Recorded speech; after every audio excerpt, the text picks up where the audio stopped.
이 지난 그 도쿄올림픽 때 우리 국가대표가 선수들이 참 많이 참여했는데 기사를 보니까 여러 특징들 중에 하나가 이번에 참여했던 국가대표 선수들은 그 이전 대회보다 훨씬 더 이렇게 그 대회 자체를 즐겼다, 그런 평이 있었습니다. 열심히 땀 흘려서 오랫동안 준비하고 훈련한 이후에 실제로 그 경기를 진행할 때는 즐기면서 어쩌면 자유롭게 그 모든 것을 수행했다라고 볼 수 있습니다. 그런데 우리가 말씀 생활하는 것, 주의 말씀을 붙잡고 말씀대로 살아가는 것, 또 말씀대로 살아내는 삶, 그러한 것도 어떤 면에서는 좀 비슷한 것 같습니다. 주의 말씀을 우리가 마음에 품고 주의 말씀을 기준 삼아 살아간다고 하는 것도 자유롭게 걸어가는 길이라고도 말할 수 있습니다. 그래서 오늘 본문 말씀 보게 되면 어떻게 하면 이와 같이 자유롭게 걸어가는 그런 말씀 생활을 할 수 있느냐, 그와 관련하여서 우리 41절 말씀에 이렇게 기도하는 부분이 나옵니다. 여호와여, 주의 말씀대로 주의 인자하심과 주의 구원을 내게 임하게 하소서. 주의 말씀대로 내게 임하게 하소서. 기도할 때 그냥 기도하는 것이 아니라 이 말씀을 붙잡고 기도하는 겁니다. 주님의 말씀을 붙잡고 주님의 말씀대로 나에게 이러한 간구가 이루어지게 해달라고 시인이 그렇게 고백하고 있습니다. 이 말씀대로 간구한다, 이렇게 말하고 있는데, 민수기 14장을 보게 되면 하나님이 모세를 통하여서 12지파의 대표 한 사람씩 그 족장들을 12명의 정탐꾼으로 해서 가나안 땅에 보내셨습니다. 그들이 40일 동안 그 땅을 둘러보고 왔는데, 하나님이 그들을 보냈을 때 의도는 무엇이었냐면 하나님이 약속하신 젖과 꿀이 흐르는 땅이 얼마나 축복의 땅인지를 보여주기 위해서 보낸 겁니다. 정탐꾼을 보낸 목적이 하나님이 약속하신 그 약속의 땅이 얼마나 기름진 그런 곳인지, 그곳이 얼마나 좋은 곳인지 보여주기 위해서 그들을 보냈는데, 그 결과가 무엇이었냐면 그 12명 중에서 10명이 오히려 그 땅에 있는 대적들의 강대함, 거기에 대해서 말하는 겁니다. 그래서 결국 그들이 하루를 1년으로 하나님이 계산하셔서 40년 동안 이 광야에서 유리하게 되었고, 그리고 그 2명의 정탐꾼을 제외한 다른 사람들은 다 그 약속의 땅에 들어가지 못하는 그러한 형벌을 받게 됩니다. 근데 그 다음에 어떤 일이 벌어지냐면 그 이스라엘 사람들이, 민족이 회개하고 그럼 우리가 올라가겠습니다, 이렇게 말하는 겁니다. 하나님이 말씀하지 않았음에도 불구하고 우리가 가나안 땅에 가서 이제 전쟁을 수행하겠습니다, 이렇게 말하고 실제로 모세가 만류함에도 불구하고 군대를 이끌고 가나안 땅으로 쳐들어갔다가 오히려 많은 사람이 실패하고 또 전쟁에서 패하고 죽임을 당하고 돌아오게 됩니다. 그러니까 기도라고 하는 것은, 하나님 앞에 간구한다라고 하는 것은 우리가 무조건 어떤 것이든 기도한다고 될 문제가 아닙니다. 하나님의 말씀이 주어졌을 때 그 말씀을 붙잡고 기도하는 겁니다. 하나님의 말씀에 반하는 것을 우리가 구해서는 안 된다라고 하는 것이죠. 잠언 28장 9절에 이렇게 말합니다. 사람이 귀를 돌려 율법을 듣지 아니하면 그의 기도도 가증하니라. 그러니까 기도를 할 때 항상 하나님의 말씀을 붙잡고 해야 됩니다. 그 말씀을 붙잡고 간절하게 그 말씀이 이루어지도록 기도하는 겁니다. 그래서 시인이 41절에 어떻게 기도했냐면, 주의 말씀대로 주의 인자하심과 주의 구원을 나에게 베풀어 달라, 이렇게 기도했습니다. 인자하심이라고 하는 단어는 아무 데서나 쓰이는 단어가 아닙니다.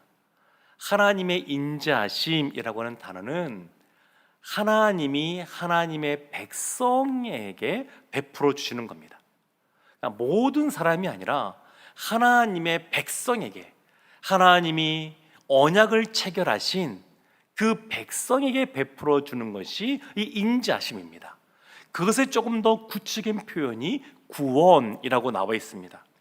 그러니까 여기서 말하는 인자하심이라고 하는 것은 하나님의 백성들이 하나님의 언약의 그 말씀을 붙잡고 기도하는 것이고, 그 언약에 기초하여 하나님이 사랑을 베풀어 주시는 것이 인자하심입니다.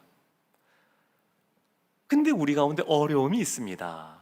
그것이 뭐냐면, 하나님이 언약 관계를 체결하면서 하나님의 자녀들, 백성들에게 은혜를 베풀어 주시는데, 하나님을 만나는 그러한 경험을 하게 하시는데, 문제는 그 인자하심이 실제로 우리의 삶 가운데 경험되기까지 대부분 시간이 많이 걸린다는 겁니다.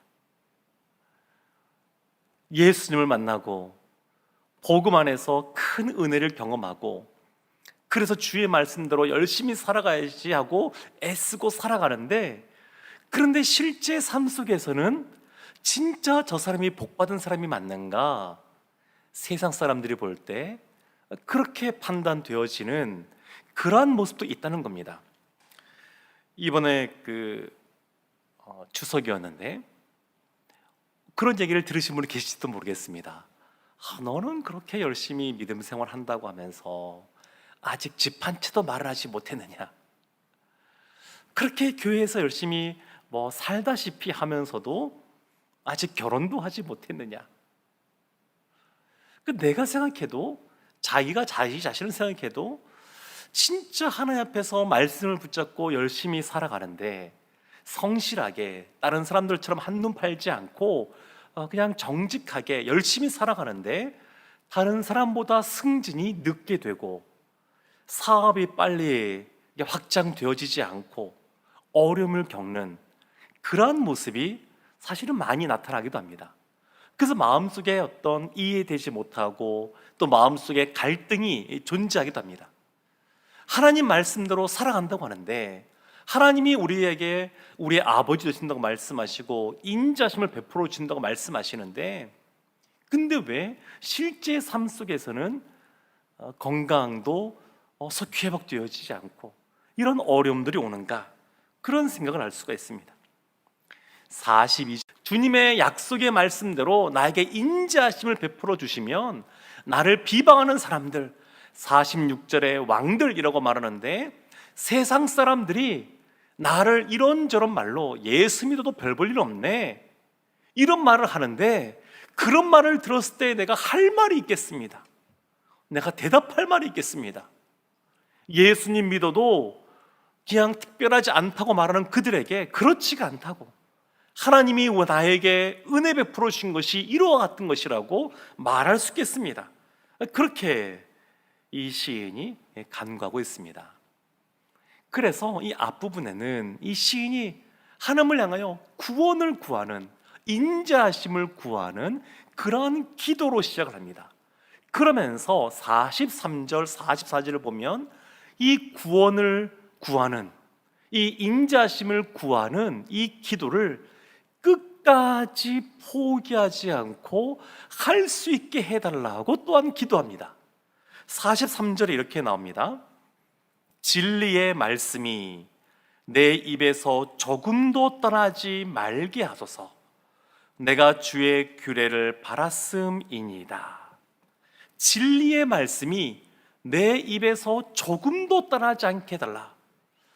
말씀이 입에서 떠나지 않게 하려면 어떻게 해야 될까요? 말씀을 읽어야 됩니다. 말씀을 읽는데 원래 이 말씀은 소리내서 읽는 겁니다. 이 말씀을 크게 소리내서 읽는 겁니다.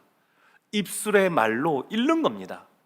또 이 말씀을 읽은 이후에 그 붙잡은 그 말씀을 붙잡고 입술로 기도하는 겁니다.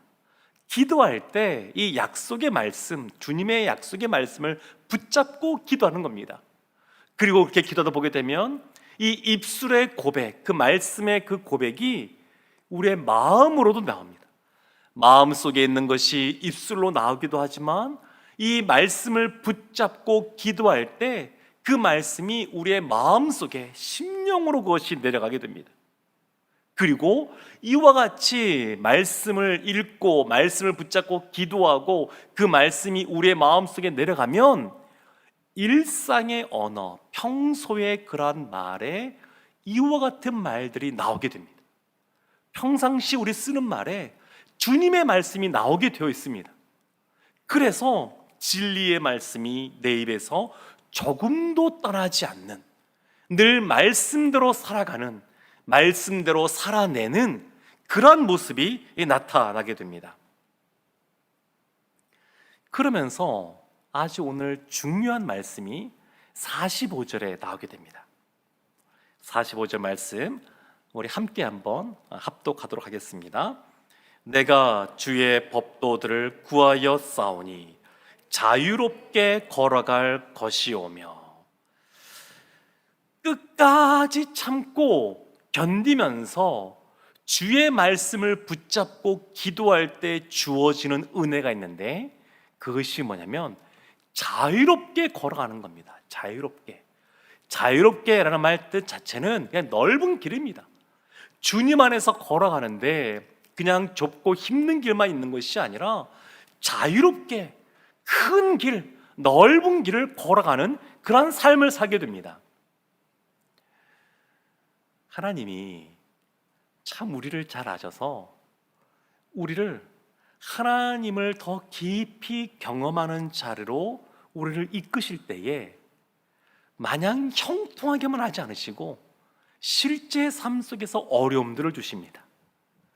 마음속에 이 갈등들도 있게 하시고 또 실제로 고난들이 있기도 하시고, 그래서 무엇인가 깊이 있게 이것을 생각하고 또 이 문제에 대하여 기도할 수밖에 없게끔 하나님이 이끌어 가십니다.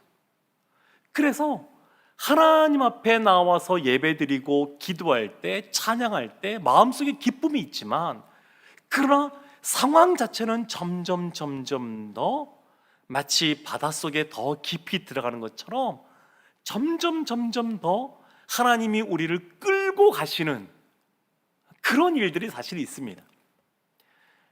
파도가 치면서 이 돌이 계속 부딪히면 그냥 겉이 매끌매끌해지는 것처럼, 그 나중에는 다 부서져서 모래가 되는 것처럼 하나님이 그와 같이 우리를 그냥 두지 않으시고 하나님의 뜻대로 하나님을 깊이 경험할 수 있도록, 주님 안에서 자유함을 누릴 수 있도록 그와 같이 이끌어 가십니다.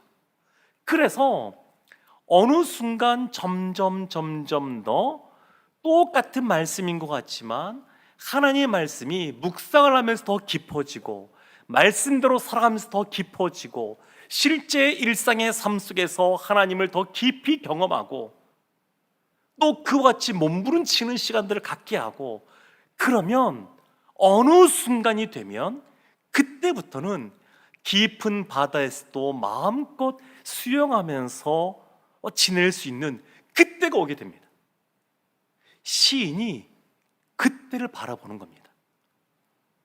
지금 하나님, 주의 말씀을 붙잡고 주의 인자하심을 위하여 제가 기도하고 있는데, 그리고 끝까지 그 말씀을 놓치지 않고 내가 그것을 견디기를 원하는데, 이와 같은 삶을 살아가면 하나님이 나에게 자유롭게 살 수 있는 그러한 은혜를 주실 것입니다. 시인이 이걸 확신하고 있습니다. 신앙생활은 그래서 매여 있는 삶이 아닙니다. 주님 안에서 말씀대로 살아가는 것은 세상에서 말하는 것들을 누리지 못하고 하지 못하기 때문에 얽매여 살아가는 것이 아니라 진짜 그 안에서 자유함을 누리며 살게 하십니다. 고린도후서 3장 17절에 이렇게 말씀합니다. 주는 영이시니 주의 영이 계신 곳에는 자유가 있느니라. 주의 영이 있는 곳에 자유가 있습니다. 요한복음 8장 32절 이렇게 말씀합니다. 진리를 알지니 진리가 너희를 자유롭게 하리라. 올림픽 할 때 우리 선수를 보면 우리 해설하시는 분들이 그런 말씀도 많이 하시는데, 모든 운동 경기가 마찬가지인데 다 몸에 힘을 빼야 됩니다. 그냥 몸에 힘을 꽉 쥐고 하는 것이 아니라 힘을 빼고 해야 됩니다. 힘을 빼고. 운동 경기만 그러겠습니까? 우리 세순 차양팀 이렇게 우리 세션들 이렇게 악기도 연주하시는데, 악기 연주할 때도 피아노도 그렇고 드럼도 그렇고 키도 그렇고 마찬가지인데 힘을 꽉 쥐고 하면 제대로 안 됩니다. 다 힘을 빼야 됩니다. 힘을 빼야 됩니다. 힘을 빼야 그 안에서 자유롭게, 자연스럽게, 그리고 그 위에 하나님이 부어주시는 영감 속에서 연주도 하는 것이고, 그리고 그 안에서 운동도 하게 되면 좋은 성적이 나오게 되어 있습니다. 마치 그와 같은 겁니다. 하나님의 말씀대로 삶을 살아갈 때에 우리가 분명히 태능 선수촌에서 선수들이 훈련하는 것처럼 정석대로 훈련하는 것이 필요합니다. 말씀을 배워야 됩니다. 그렇지만 어느 순간 그 궤도를 넘어서게 되면, 그 다음 단계로 하게 되면 그 말씀을 붙잡고 살아가지만, 그 말씀대로 살기 위해서 발버둥 치지만 어느 순간이 되어지게 되면 그것을 뛰어넘어서 말씀이 우리를 옥죄는 것이 아니라 말씀 안에서 진정 자유를 누리고 그 안에서 기쁨을 누리는 삶을 살게 됩니다. 그래서 시편 119편 47절 48절에서 시인이 이렇게 고백하는 겁니다. 내가 살아가는 주의 계명들을 스스로 즐거워하며 또 내가 사랑하는 주의 계명들을 향하여 내 손을 들고 주의 율례들을 작은 소리로 읊조리리이다. 내가 사랑하는 주의 계명, 그 계명이 사랑하는 계명입니다. 그냥이 아니라 47절, 48절을 반복해서 말하는데, 내가 사랑하는 계명, 그 사랑하기에 즐거워하는 것이고, 사랑하기에 늘 그 말씀을 읊조리는, 묵상을 하는 삶을 살아야 되는 것입니다. 그래서 그 사랑하는 계명이기에 그 안에서 자유를 누리며 살아가는 겁니다. 사랑하는 성도 여러분, 세상에서 원하는 대로 살아가면 자유롭게 살 것 같지만 아니요, 그렇지가 않습니다. 어거스틴이 자신의 그 신앙을 돌이켜보면서 고백록이라고 하는 책을 썼는데, 거기에 이런 부분이 나옵니다. 내가 다른 사람의 쇠사슬에 매인 것이 아니라 제 자신의 의지라는 쇠사슬에 매여 있었습니다. 저의 원수에게 제 의지를 내어주었고 그 원수가 사슬을 만들어 그곳으로 나를 묶었나이다. 내 마음대로 살아가는 것이 자유로운 것 같지만 아니요, 그렇지 않습니다. 내 의지를 원수에게 내어주는, 그래서 실제로는 방종의 삶을 살아가는, 그리고 결국 자신의 뜻대로가 아니라 어둠의 세력이 원하는 삶을 살아갈 수밖에 없는 그러한 모습이 나타나게 됩니다. 그래서 하나님의 말씀대로 살겠노라 결단하고 그 말씀을 사모하고 말씀을 묵상하고 말씀 붙잡고 기도하는 삶을 살아가게 되면 주님이 주시는 참 자유를 누리는 삶을 살게 됩니다.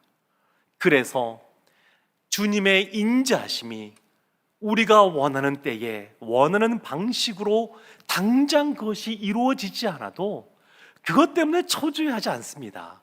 왜냐하면 하나님이 그와 같이 그 모든 걸 통하여 나를 단련시키시고 훈련시키시고 아름다운 사람으로 만들어 가신다라고 하는 그러한 확신, 그리고 이와 같은 경험들이 쌓이기 때문에 오히려 다른 사람에게 이와 같은 모습을 간증하게 되는 겁니다. 이렇게 삶을 살아봤더니 하나님이 이렇게 행하셨노라고, 그리고 하나님은 우리보다 선하신 분이어서 가장 좋은 길로, 우리를 최고의 길로 인도하시는 분이라고. 그래서 시편 23편에서 시인인 다윗이 그렇게 고백하지 않습니까? 여호와는 나의 목자시니 내게 부족함이 없으리로다. 실제로 그렇게 느끼는 겁니다. 그걸 경험한 겁니다. 실제 삶 속에서 여러 가지 사울에게 쫓기는 삶, 또 여러 가지 어렵고 복잡한 그러한 문제들, 그러한 것 속에서도 하나님이 함께 하시고 해결해 주시고 은혜 베풀어 주심을 경험하니까 뒤돌아보니까 다 하나님께서 선하게 인도해 주셨냐고 고백하게 되는 겁니다. 사랑하는 성도 여러분, 우리가 주님 안에서 주님의 은혜 가운데 자유를 누리고 주님 안에서 참 기쁨을 누리는 삶을 살아가시기를 주님의 이름으로 축원합니다. 아멘.